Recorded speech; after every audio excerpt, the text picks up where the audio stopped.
Imagine um brasileiro audacioso que, além de alcançar o topo da indústria automobilística global, também redefiniu suas regras. Um executivo que transformou perdas em lucros astronômicos em tempo recorde e que comandou ao mesmo tempo duas gigantes como Nissan e Renault, um marco nunca antes visto na história corporativa. Esse é Carlos Ghosn, um brasileiro que reescreveu o significado de ser um CEO global. Mas por trás do brilho e do sucesso esconde-se um mistério sombrio. Como um homem reverenciado como um deus no Japão se transforma em um fugitivo, escapando do país em uma caixa de instrumentos musicais? O que poderia fazer o CEO mais celebrado do mundo se tornar um alvo da justiça japonesa? Essa é a história de uma das fugas mais incríveis do mundo, que até parece ter saído de um filme, e que é cheia de mistérios e controvérsias.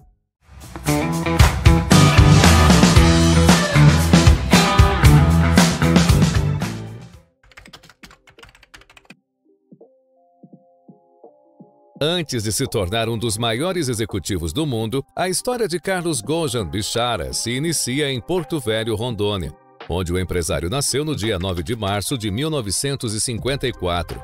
Filho de pais libaneses, a infância do futuro executivo foi em Rondônia, no norte do país. Aos 6 anos, Carlos se mudou para o Líbano com a mãe e a irmã, onde morava com sua avó paterna, devido a condições de saúde.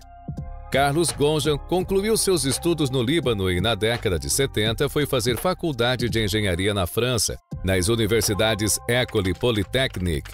Em 1974, a École de Mines e em 1978. Logo após se formar, deu início à sua carreira na indústria automobilística, ou quase isso, pois começou a trabalhar na fabricante de pneus Michelin. Depois de adquirir a experiência suficiente na empresa, Carlos se tornou em 1985 o diretor de operações da América do Sul, voltando para o Brasil e se estabelecendo então no Rio de Janeiro por 4 anos. Em 1989, o executivo já estava dominando a carreira e se mudando para os Estados Unidos na posição de diretor executivo da Michelin no país.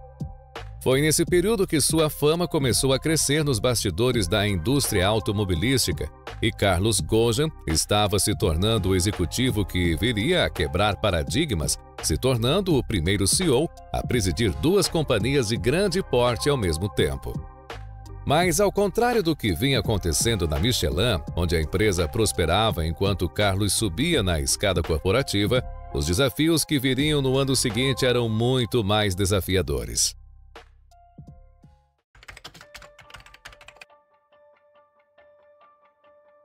A Renault é uma empresa de carros mundialmente conhecida que prosperou muito na década de 70 e 80 e meados da década de 90. Mas em 1994 e 95 a empresa estava em maus lençóis.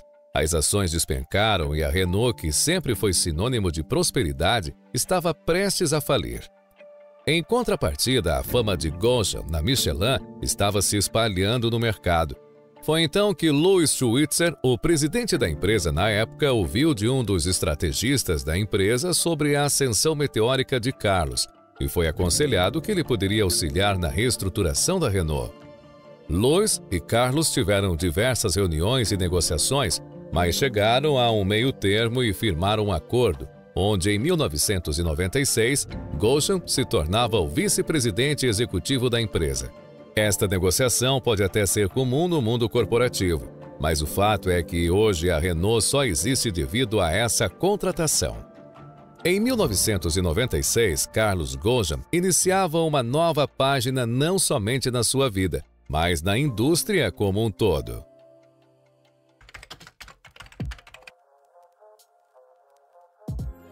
Chegando na Renault, a estratégia de Ghosn era um tanto quanto simples: buscar lucros e cortar custos, porém exigia nervos de aço para ser executada. Já no início de seus trabalhos na Renault, ele identificou as fábricas que mais davam prejuízo e simplesmente as fechou, sem maiores explicações, sem se preocupar com os milhares de trabalhadores. O objetivo era claro e simples: cortar custos e buscar lucros, o que acabou gerando o apelido de Le Cost Cutter, o cortador de gastos em tradução literal. Uma das primeiras fábricas a ser fechada foi a da Bélgica, que, sem maiores explicações, dispensou do dia para a noite cerca de 3.000 trabalhadores. A decisão de Carlos era sem dúvidas cruel, mas em contrapartida trouxe um lucro de 2,3 bilhões de francos já no ano seguinte de sua entrada na empresa. Sem dúvidas ele sabia o que estava fazendo, mas era hora de expandir.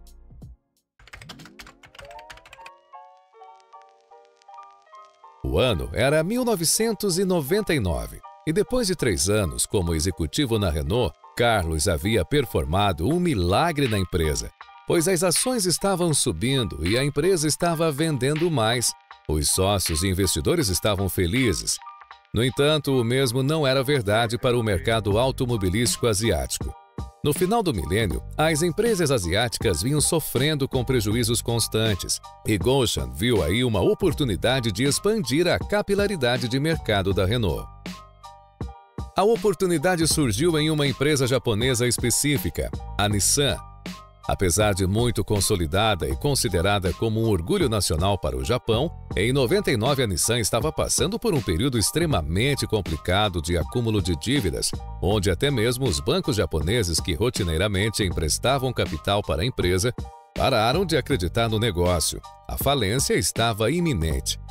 A Nissan precisava urgentemente de uma injeção de capital e foi aí que Carlos conseguiu uma das maiores negociações da sua carreira.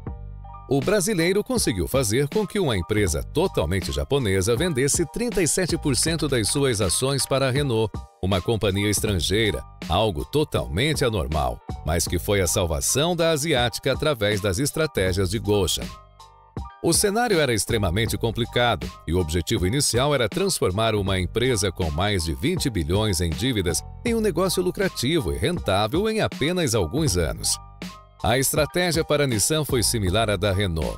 O Le Cost Cutter estava de volta e já de início o planejamento era cortar dezenas de milhares de empresas e fechar fábricas, o que culturalmente não era algo comum no Japão e obviamente gerou diversas consequências. No início do seu trabalho na Nissan, Carlos Ghoshan recebia ameaças de morte constantes por parte dos trabalhadores indignados com o corte brutal de empregos. O empresário andava acompanhado de diversos seguranças e a situação era delicada. Mas em pouquíssimo tempo, as estratégias começaram a dar resultados. Em apenas alguns meses, as ações da Nissan começaram a subir e a empresa começara a sair do vermelho. Nos próximos anos, a Nissan apresentou resultados surpreendentes na casa dos trilhões de ienes e praticamente dobrou seu faturamento de 2001 para 2002. O trabalho havia sido feito. Carlos Ghoshan tinha conseguido mudar completamente o cenário devastador que assombrava a Nissan e, como resultado, em 2005 foi promovido a CEO da aliança Renault-Nissan e passou a comandar ambas as companhias. Ele se tornou um verdadeiro herói nacional japonês, um popstar. Seu rosto estava estampado nas revistas, nos jornais, na televisão. Ele literalmente se tornou uma celebridade. A revista Times chegou até mesmo a considerá-lo como um dos executivos mais respeitados do mundo, superando nomes como Bill Gates na época. Mas a época de ouro não duraria para sempre. No meio do caminho havia uma pedra, ou melhor, uma crise econômica mundial.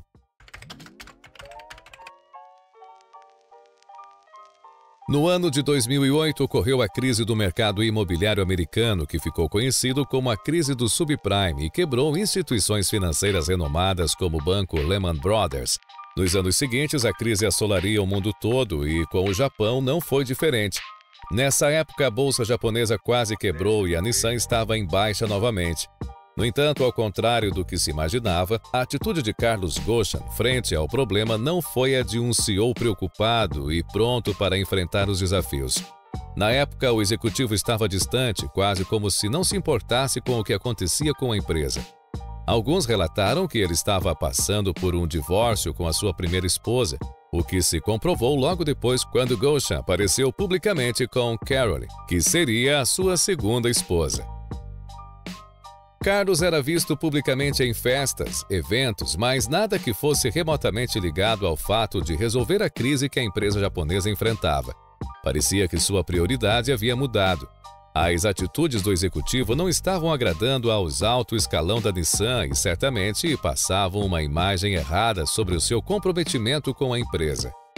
Um outro ponto que estremeceu ainda mais a relação de Carlos com os diretores da Nissan foi o fato de o empresário ser também CEO da Renault ao mesmo tempo, o que colocava em xeque as verdadeiras intenções do executivo. Haviam diversos rumores que o plano de Ghosn era o de realizar uma fusão entre as duas empresas, que até então permaneciam separadas, apenas atuando em conjunto. A ideia de uma fusão era totalmente contrária aos interesses da Nissan, mas ainda assim, por volta de 2017, todas as atitudes e planejamentos de Carlos pareciam direcionadas para esse objetivo. Tudo desmoronou no dia 19 de novembro de 2018, quando Carlos Ghosn foi preso pelas autoridades japonesas por quebra de confiança, uso da empresa para ganhos pessoais e violação das leis de valores mobiliários. Começa ali uma história que mais parecia ter sido tirada de um roteiro de Hollywood.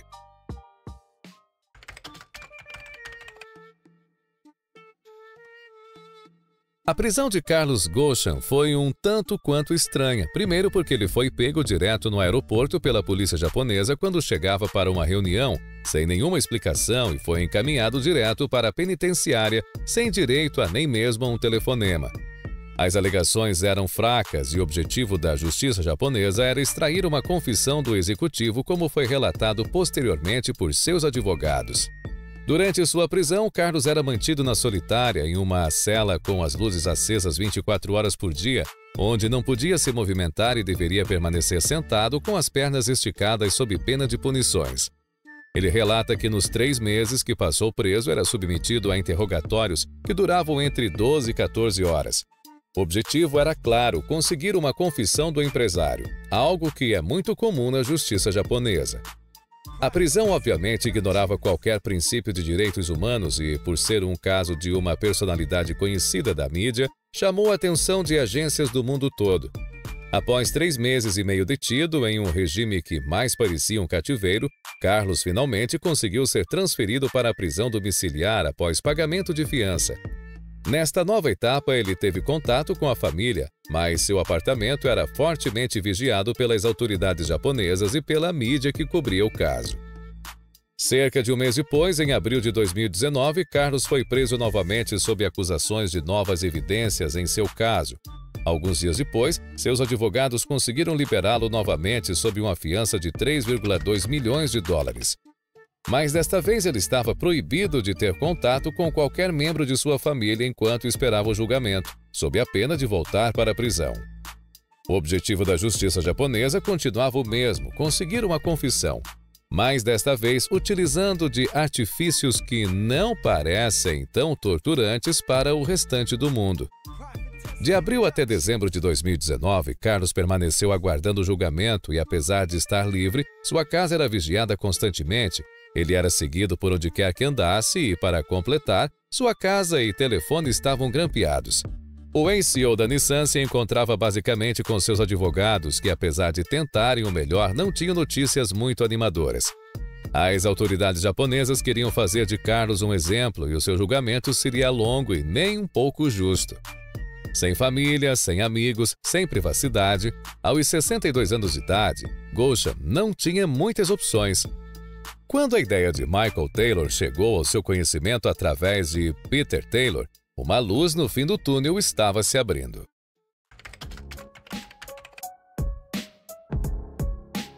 Michael Taylor é um libanês que possui um parentesco distante com Carly Ghosn, a esposa de Carlos. Seu filho Peter, na época da prisão de Carlos, estava morando no Líbano e fazia constantes viagens ao Japão a pedido de Caroline para levar roupas, comidas típicas e, o mais importante, notícias da família, uma vez que Ghosn estava proibido pela justiça japonesa de qualquer contato. Esta é a história oficial. Ao que tudo indica, Peter Taylor viajava para implementar o plano de seu pai. Michael Taylor, um ex-militar americano responsável pelo resgate de prisioneiros de guerra, sendo mais conhecido pelo resgate de um jornalista no Afeganistão em 2008. Pela história oficial, Michael se sensibilizou com as acusações injustas e com o tratamento desumano que Carlos estava sofrendo no Japão e traçou um plano para tirar o ex-CEO da Nissan do país. Através do seu filho, ele conseguiu estabelecer contato com Carlos e traçar um plano conjunto para levá-lo para o Líbano. O plano era simples: Carlos precisaria somente entrar em um avião fretado por Michael, então ambos iriam para o Líbano, onde Carlos não seria julgado pela justiça japonesa. Simples, fácil, rápido. Na teoria. Na prática, Carlos era vigiado constantemente e, além de tudo, era uma personalidade conhecida no Japão. Ele não poderia simplesmente chegar num aeroporto com um passaporte falso e fugir do país. Ele não poderia nem mesmo chegar perto de um aeroporto sem que as autoridades fossem alertadas. A ideia precisaria ser melhor elaborada. Michael então chegou em um plano que seria infalível. Carlos marcaria uma entrevista com a imprensa, o que faria com que ele ficasse sem vigilância por algumas horas. Depois, Michael levaria de trem até Osaka, onde teria um jato particular esperando para levá-lo de volta ao Líbano. Mas havia um empecilho: Carlos Ghosn não poderia simplesmente embarcar num hangar sem ser reconhecido. Ele precisava embarcar escondido. Entra em ação o plano mirabolante de Michael. A ideia era que, chegando em Osaka, Carlos fosse transportado até o jato e embarcado como carga. Desta maneira, ninguém saberia que ele estava tentando sair do Japão. Michael se apresentaria como um músico e Carlos seria transportado em um caixote de equipamentos musicais que, por padrão, não seria checado na saída, uma vez que os japoneses se importam apenas com o que entra no país e não com o que sai. Com tudo esquematizado, só restava o dia perfeito para a execução. No dia 28 de dezembro de 2019, aproveitando as festividades de final de ano, Michael viaja de jato para o Japão e passa pela alfândega de Osaka com seus equipamentos musicais. Ele se hospeda em um hotel e viaja para Tóquio, onde Carlos estava morando. No dia 29 de dezembro de 2019, eles viajam disfarçados de trem até Osaka através de uma estratégia que se tornaria popular no ano seguinte: o uso de máscaras cirúrgicas, que no Japão já era comum. Apesar de muita apreensão, eles conseguem chegar em Osaka e vão direto para o hotel onde Peter já estava esperando.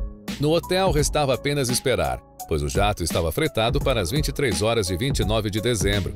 Pouco antes das 22 horas, Carlos entra na caixa de instrumentos musicais e é transportado desde o hotel até o hangar, onde ele iria embarcar como uma carga.